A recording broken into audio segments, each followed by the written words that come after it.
ማን ነው እነዚህን የመጽሐፍ ቅዱስ ጥያቄዎች 5 ከ5 የሚመልሰው? ሞክሩት። ጥያቄ ቁጥር 1 ኢሳይያስ 40 ላይ በምድረ በዳ የሚጮህ ድምፅ ማንን ያመለክታል?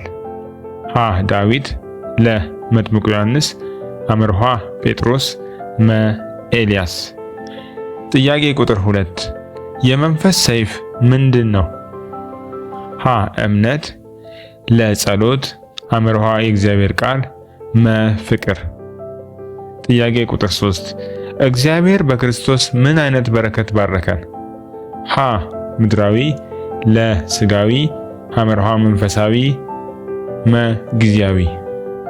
ጥያቄ ቁጥር 4 አማኞች በኃጢአታቸው ምን ነበሩ? ሀ ሕያዋን፣ ለ ሙታን፣ ሐመርኋ ጻድቃን፣ መ ነቢያት።